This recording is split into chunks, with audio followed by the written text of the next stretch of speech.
Film की शुरुआत एक लड़के सैम से होती है जो ट्रेन में अकेला सफर कर रहा होता है। उसके चेहरे से ही साफ पता चलता है, ऐसा लगता है जैसे किस्मत ने हर मोड़ पर उसका साथ छोड़ दिया हो। वह खिड़की से बाहर देख रहा होता है और शायद अपने आने वाले भविष्य के बारे में सोच रहा होता है। उसे खुद भी अंदाजा नहीं होता कि यह सफर उसकी जिंदगी का सबसे खतरनाक फैसला बनने वाला है। ट्रेन के अंदर उसके सामने एक औरत बैठी होती है जिसके साथ उसका छोटा बच्चा भी होता है। दोनों भूखे और परेशान नजर आ रहे होते हैं। सैम कुछ देर उन्हें देखता है और बिना सोचे अपना खाना उनकी तरफ बढ़ा देता है। कुछ देर बाद ट्रेन एक सुनसान स्टेशन पर रुकती है। सैम नीचे उतरता है और चारों तरफ नजर दौड़ाता है, लेकिन वहां कोई भीड़ होती है और नहीं कोई इंसान दिखाई देता है। पूरा स्टेशन खाली और डरावना लगता है। सैम इधर उधर घूम ही रहा होता है कि अचानक उसे स्टेशन के एक कमरे में एक आदमी बैठा दिखाई देता है। वह उसके पास जाता है।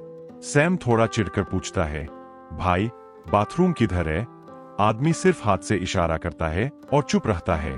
सैम को उसका रवैया पसंद नहीं आता, लेकिन वह वॉशरूम की तरफ चला जाता है। जैसे ही वह बाहर निकलता है, बाहर से एक आवाज आती है, ओ भाई जल्दी निकलो, यहाँ पानी भी पैसों का मिलता है। अब सैम को पता चलता है कि यही आदमी असल में रिक है, जो उसे कंपनी तक ले जाने आया है। दोनों गाड़ी में बैठते हैं और रेगिस्तान की तरफ सफर शुरू हो जाता है। रास्ते में रिक अचानक कहता है, भाई ट्रैवल के $300 देने होंगे। सैम हैरानी से पूछता है, लेकिन कंपनी ने तो $200 बताए थे। यह सुनकर रिक का चेहरा बदल जाता है और वह गुस्से में कहता है, अगर देना है तो बैठ, वरना उतर जा। सैम मजबूरी में मान जाता है क्योंकि उसके पास कोई दूसरा रास्ता नहीं होता। कुछ देर बाद सैम धीरे से एसी चालू करने की कोशिश करता है, लेकिन तभी रिक चिल्लाता है, हाथ मत लगाना एसी को, इंजन खराब हो जाएगा। सैम डरकर हाथ पीछे कर लेता है। कुछ देर बाद अचानक गाड़ी का टायर पंक्चर हो जाता है। रिक आराम से कहता है, चल टायर बदल। सैम मजबूरी में तपती धूप में टायर बदलता है। तभी उसकी नजर दूर जाती है, जहां एक जंगली कुत्ता दूसरे कुत्ते को बुरी तरह नोच रहा होता है। यह देखकर वह डर जाता है। रिक आकर कहता है, डर क्यों रहा है? यहाँ ये सब नॉर्मल है। फिर वह घायल कुत्ते को मार देता है ताकि उसे और तकलीफ न हो। यह देखकर सैम और ज्यादा सहम जाता है। रात होने पर दोनों एक जगह रुकते हैं और आग जलाते हैं। रिक पहली बार थोड़ा खुलकर बात करता है। वह पूछता है, इतनी दूर नौकरी के लिए क्यों आया है? सैम कहता है, जिंदगी मुश्किल है, बस चाहता हूं कि अपनी मेहनत से कुछ बन सकूं। रिक उसे देखता है और कहता है, तू अच्छा इंसान है, लेकिन जिस जगह जा रहा है वहां सीधे लोग जिंदा नहीं बचते। सैम मुस्कुराकर कहता है, देखते हैं किस्मत क्या लाती है। लेकिन उसे नहीं पता होता कि उसकी किस्मत में नौकरी नहीं, बल्कि एक खतरनाक मोड़ लिखा हुआ है।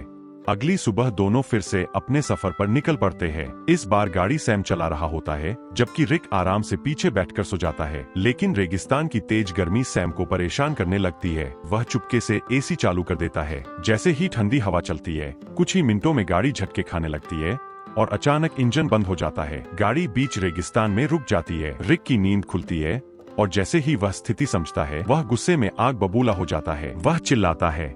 वह गुस्से में गाड़ी से बाहर निकल जाता है। सैम भी उसके पीछे जाता है और माफी मांगता है, लेकिन रिक का गुस्सा कम नहीं होता। कुछ देर बाद सैम दूर चला जाता है। तभी उसकी नजर जमीन पर एक चमकती हुई चीज पर पड़ती है। पहले उसे लगता है कि यह कोई साधारण पत्थर होगा, लेकिन जब वह पास जाकर देखता है तो उसकी आंखें खुली रह जाती है, क्योंकि वह कोई पत्थर नहीं बल्कि खालिस सोना होता है। सैम घबराकर चिल्लाता है, ओ भाई जल्दी आ, मुझे लग रहा है मैं सपना देख रहा हूं। रिक पक्का करने के लिए लाइटर से टेस्ट करता है। वह सोने पर आग दिखाता है और कहता है, अगर काला हो गया तो पत्थर है, अगर नहीं हुआ तो सोना है। कुछ सेकंड बाद भी चट्टान वैसी की वैसी रहती है। दोनों खुशी से पागल हो जाते हैं। अब उनकी सारी नौकरी और सफर की चिंता खत्म हो जाती है। उनके सामने सिर्फ एक ही चीज होती है, दौलत। दोनों तुरंत खुदाई शुरू कर देते हैं, लेकिन सोने की चट्टान इतनी भारी होती है कि वह हिलती तक नहीं। फिर रिक एक रस्सी लाकर उसे गाड़ी से बांध देता है और खींचने की कोशिश करता है, लेकिन अगले ही पल रस्सी टूट जाती है। क्योंकि सोना बेहद भारी और ठोस होता है। पूरा दिन दोनों मेहनत करते रहते हैं। शाम होने लगती है तो रिक अचानक गंभीर हो जाता है और कहता है, जल्दी लकड़ियां इकट्ठा कर, यहाँ रात को जंगली कुत्ते घूमते हैं। दोनों जल्दी से आग जलाते हैं, लेकिन अब उनके चेहरे पर डर के साथ साथ खुशी भी होती है, क्योंकि उन्हें करोड़ों का खजाना मिल चुका होता है। रात में दोनों आग के पास बैठकर सपने देखने लगते हैं। रिक हंसकर कहता है, भाई तुझे मैं फुल एसी वाली गाड़ी दिलाऊंगा। फिर दोनों भविष्य के प्लान बनाने लगते हैं। रिक कहता है, यह चट्टान बहुत बड़ी है, इसे निकालने के लिए मशीन चाहिए। एक आदमी यहां रहेगा और दूसरा मशीन लेने जाएगा। सैम तुरंत कहता है, ठीक है, तू जा, मैं यहां रुकता हूं। लेकिन रिक उसे समझाता है कि रेगिस्तान में अकेले रहना आसान नहीं होगा। कुछ देर बाद दोनों तय करते हैं कि रिक मशीन लेने जाएगा और सैम सोने की रखवाली करेगा। अगली सुबह रिक सैटेलाइट फोन देकर चला जाता है और कहता है, बस थोड़ा इंतजार कर, मैं जल्दी लौट आऊंगा। और इसी के साथ सैम पूरी तरह अकेला रह जाता है, करोड़ों के सोने के साथ एक सुनसान रेगिस्तान में। और अब असली खेल शुरू होने वाला होता है। अब सैम पूरी तरह अकेला रह जाता है। चारों तरफ सिर्फ रेगिस्तान, तेज हवा और खामोशी। ऐसा लगता है जैसे पूरी दुनिया से उसका संपर्क टूट चुका हो। सबसे पहले वह सोने की चट्टान को मिट्टी से ढक देता है ताकि कोई उसे देख न सके। फिर पास में एक छोटा सा टेंट लगाता है और अपना सामान वही रख लेता है। शाम होने से पहले वह ढेर सारी लकड़ियां इकट्ठा करता है, क्योंकि उसे याद होता है कि रिक ने कहा था रात में यहां जंगली कुत्ते घूमते हैं। जैसे ही रात होती है, सैम आग जला लेता है और अकेले बैठ जाता है। वह थोड़ा सा खाना खाता है और बाकी बचाकर रख देता है। लेकिन तभी दूर से जंगली कुत्तों की आवाजें आने लगती है। सैम का दिल तेज धड़कने लगता है। अगली सुबह सूरज की तेज रोशनी उसकी आंखों पर पड़ती है। रात भर की नींद और डर के कारण उसकी हालत और खराब हो चुकी होती है। पानी बहुत कम बचा होता है और गर्मी लगातार बढ़ रही होती है। तभी अचानक उसका सैटेलाइट फोन बजता है। वह दौड़कर फोन उठाता है, लेकिन कॉल कट चुकी होती है। सैम परेशान होकर फिर सोने की तरफ देखता है। अब उसके दिमाग में सिर्फ एक ही ख्याल घूम रहा होता है, इस सोने को बेचकर अपनी पूरी जिंदगी बदल दूंगा। कुछ देर बाद वह आसपास घूमता है और तभी उसे दूर एक क्रैश हुआ प्लेन दिखाई देता है। वह तुरंत वहां पहुंच जाता है। उसे लगता है कि शायद वहां कुछ काम की चीजें मिल जाएं। वह प्लेन के टूटे हुए हिस्सों को उठाकर अपने कैंप के पास लाता है और उनसे एक छोटा सा शेल्टर बना लेता है। लेकिन गर्मी इतनी ज्यादा होती है कि उसकी हालत धीरे धीरे बिगड़ने लगती है। अब वह ज्यादा चल भी नहीं पाता, इसलिए वही बैठकर आराम करता है ताकि पानी बच सके। तभी अचानक उसे बाहर से आवाजें सुनाई देती है। ऐसा लगता है जैसे कोई उसकी सोने की चट्टान चुरा रहा हो। सैम घबराकर तुरंत बाहर भागता है, लेकिन वहां कोई नहीं होता। सोना वही पड़ा होता है। अब अकेलापन उसके दिमाग के साथ खेलना शुरू कर चुका होता है और इसी मानसिक तनाव में वह एक खतरनाक कदम उठाता है। वह सोचता है, क्यों ना थोड़ा सा सोना तोड़कर अपने पास रख लूं। वह पत्थर उठाता है और पूरी ताकत से सोने पर मारता है। काफी कोशिशों के बाद सोने का एक बड़ा टुकड़ा टूट जाता है। सैम के चेहरे पर खुशी आ जाती है। वह उसे साफ करके अपने पास छुपा लेता है। तभी उसका फोन फिर बजता है। इस बार रिक कॉल करता है। सैम गुस्से और दर्द में कहता है, तू कहाँ है? मैं यहाँ मर रहा हूँ। लेकिन रिक शांत होकर कहता है, थोड़ा और समय लग जाएगा। और कॉल कट जाता है। अब सैम पूरी तरह अकेला और कमजोर हो चुका होता है। रात होते ही जंगली कुत्तों की आवाजें पहले से ज्यादा करीब आने लगती है। सैम डर के मारे आग के पास बैठ जाता है और पूरी रात जागता रहता है। अगली सुबह उसकी हालत और भी खराब होती है। धूप उसकी स्किन जला रही होती है, पानी खत्म होने वाला होता है और खाना लगभग समाप्त हो चुका होता है। और तभी वह देखता है कि एक सांप उसकी तरफ बढ़ रहा है।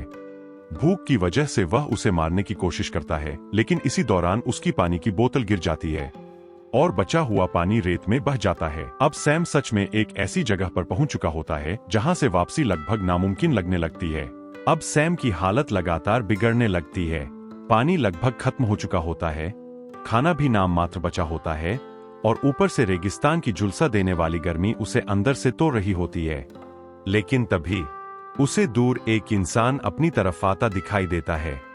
सैम एकदम घबरा जाता है। उसे डर लगता है कि कहीं किसी को सोने के बारे में पता न चल जाए। वह तुरंत प्लेन के अंदर छुप जाता है। कुछ देर बाद वह इंसान प्लेन के पास पहुंचता है और आवाज लगाता है, डरो मत, बाहर आ जाओ। सैम धीरे धीरे बाहर निकलता है, लेकिन बाहर आते ही वह हैरान रह जाता है, क्योंकि सामने कोई आदमी नहीं बल्कि एक लड़की खड़ी होती है। वह शांत तरीके से पूछती है, तुम यहाँ अकेले क्या कर रहे हो?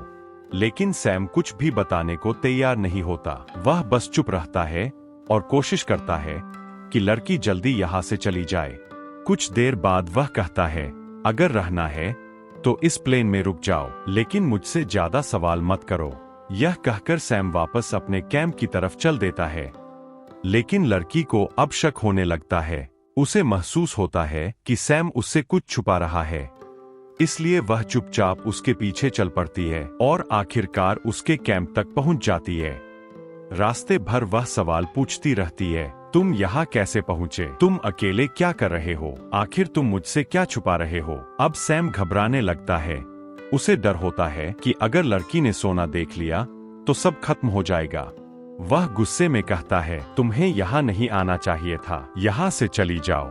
लेकिन लड़की जाने को तैयार नहीं होती। वह साफ कहती है, जब तक मुझे सच पता नहीं चलेगा मैं कहीं नहीं जाऊंगी। और तभी उसकी नजर अचानक मिट्टी के नीचे छुपी सोने की चट्टान पर पड़ जाती है। वह कुछ पल के लिए चुप रह जाती है, फिर हल्का सा मुस्कुराकर कहती है, अच्छा तो यह बात है, तुम यहाँ खजाने के मालिक बने बैठे हो। अब माहौल बदल चुका होता है। लड़की आगे कहती है, देखो, अगर यह राज मैं किसी को न बताऊं तो मुझे भी आधा हिस्सा चाहिए। यह सुनते ही सैम के अंदर का डर अचानक लालच और गुस्से में बदल जाता है। उसे लगने लगता है कि लड़की उसका सब कुछ छीन लेगी। और अगले ही पल वह पास पड़ा एक डंडा उठाता है और गुस्से में लड़की पर हमला कर देता है। लड़की जमीन पर गिर जाती है। कुछ ही देर में सब शांत हो जाता है। सैम वहीं खड़ा रह जाता है। उसे खुद यकीन नहीं होता कि उसने लालच में इतना बड़ा कदम उठा लिया। उसके हाथ कांपने लगते हैं, लेकिन फिर उसके दिमाग में एक और डर आता है, अगर किसी को पता चल गया तो। घबराहट में वह एक गड्ढा खोदता है और लड़की को वहीं दफना देता है। उसे लगता है कि अब सब खत्म हो गया, लेकिन रात होते ही कि एक जंगली कुत्ता मिट्टी खोद रहा होता है। अब सैम का डर और बढ़ जाता है। उसे लगता है कि अगर सच बाहर आ गया तो सब खत्म हो जाएगा, और इसी डर में वह सबूत मिटाने की कोशिश करता है। अब सैम सिर्फ रेगिस्तान में अकेला नहीं था। अगली सुबह सैम की आंख फोन की घंटी से खुलती है। उसकी हालत पहले से भी ज्यादा खराब हो चुकी होती है। चेहरा धूप से जल चुका होता है, होंठ सूख गए होते हैं और शरीर में बिल्कुल ताकत नहीं बचती। वह जल्दी से फोन उठाता है और घबराई आवाज में कहता है, ओ भाई, तू कहाँ है? भूख और प्यास से मेरी जान निकल रही है। अगर तू जल्दी नहीं आया तो मैं यहाँ मर जाऊंगा। दूसरी तरफ से रिक की आवाज आती है, सॉरी भाई, मुझे पता है तू बहुत परेशान है। मशीन बहुत स्लो है, बस थोड़ा और टाइम लगेगा। सैम मजबूरी में हाँ कर देता है, लेकिन अब उसके अंदर बेचैनी बढ़ने लगती है।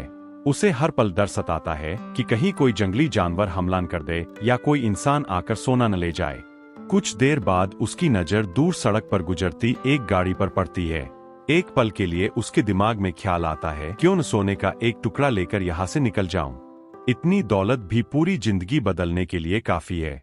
लेकिन अगले ही पल उसकी लालच जीत जाती है। वह सोचता है, जब इतना बड़ा खजाना सामने पड़ा है तो थोड़ा लेकर क्यों जाऊं। और यही फैसला उसकी जिंदगी की सबसे बड़ी गलती साबित होने वाला होता है। शाम होते होते मौसम अचानक बदलने लगता है।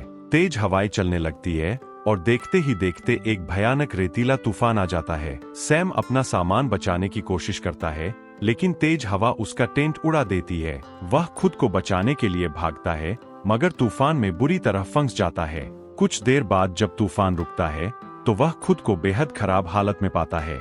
लेकिन हैरानी की बात यह होती है कि ऐसी हालत में भी उसके दिमाग में सबसे पहला ख्याल सोने का आता है। वह लड़खड़ाते कदमों से उसी जगह पहुंचने की कोशिश करता है जहां चट्टान दबी हुई थी। काफी तलाश के बाद आखिरकार उसे सोने का एक टुकड़ा मिल जाता है और उसे देखकर उसके चेहरे पर फिर वही लालच भरी मुस्कान लौट आती है। अब उसकी हालत इतनी खराब हो चुकी होती है कि ठीक से चलना भी मुश्किल हो जाता है। भूख, प्यास और अकेलेपन की वजह से उसका दिमाग भी जवाब देने लगता है। उसे बार बार वही लड़की याद आने लगती है जिसे उसने लालच में मार डाला था। तभी अचानक फोन बजता है। रिक कॉल पर होता है। सैम घबराकर कहता है, भाई, मुझे अजीब अजीब चीजें दिख रही है। लेकिन रिक उसकी हालत पूछने के बजाय सिर्फ एक सवाल करता है, देख, किसी को सोने के बारे में पता तो नहीं चला। अब सैम को महसूस होने लगता है कि शायद रिक को उसकी जान से ज्यादा सोने की चिंता है। उधर उसकी ताकत खत्म हो रही होती है, इधर रात गहराने लगती है। तभी अचानक उसे वही लड़की फिर दिखाई देती है। सैम डर जाता है। उसे लगता है कि शायद यह उसी लड़की की आत्मा है जिसे उसने लालच में मार दिया था। लेकिन इस बार कुछ अजीब होता है। लड़की शांत आवाज में उससे बात करती है और मदद करने की कोशिश करती है। सैम घबराकर कहता है, दूर रहो, मैंने तुम्हें मार दिया था। लड़की हैरानी से उसे देखती है और कहती है, मैं समझी नहीं, मैं तो अपनी जुड़वा बहन को ढूंढ रही हूँ। क्या वह इधर से गुजरी थी? यह सुनते ही सैम के पैरों तले जमीन खिसक जाती है। अब उसे समझ आता है कि यह वही लड़की नहीं बल्कि उसकी जुड़वा बहन है। सैम डर जाता है, इसलिए वह झूठ बोल देता है, नहीं, मैंने यहाँ किसी को नहीं देखा। लड़की कुछ देर उसे देखती है और वहां से चली जाती है। लेकिन अब सैम का डर पहले से कई गुना बढ़ चुका होता है। उसे लगने लगता है कि उसका राज ज्यादा देर तक छुप नहीं पाएगा। उसी रात जंगली कुत्ते उसके कैंप के और करीब आने लगते हैं। सैम घबराकर तुरंत रिक को फोन करता है और रोते हुए कहता है, भाई, जल्दी आजा, मेरी हालत बहुत खराब है, मुझे लग रहा है मैं नहीं बचूंगा। रिक जवाब देता है, बस थोड़ा सब्र कर, मैं पहुंचने वाला हूँ। लेकिन सैम को बिल्कुल अंदाजा नहीं होता कि उसके साथ सबसे बड़ा धोखा होने वाला है। असल में रिक कई दिन पहले ही मशीन लेकर वापस आ चुका होता है, लेकिन वह दूर बैठकर सब कुछ देख रहा होता है। वह जानबूझकर सैम की मदद नहीं करता क्योंकि वह चाहता था कि सैम किसी तरह मर जाए ताकि पूरा सोना सिर्फ उसका हो सके। अब सैम पूरी तरह टूट चुका होता है। उसके सपने, उम्मीदें और करोड़ों की दौलत पाने का जुनून सब खत्म होता नजर आने लगता है। तभी अचानक जंगली कुत्ते उस पर हमला कर देते हैं। सैम खुद को बचाने की कोशिश करता है, लेकिन अब उसके शरीर में लड़ने की ताकत नहीं बची होती। कुत्ते उसे चारों तरफ से घेर लेते हैं और आखिरकार उसे घसीट कर ले जाते हैं।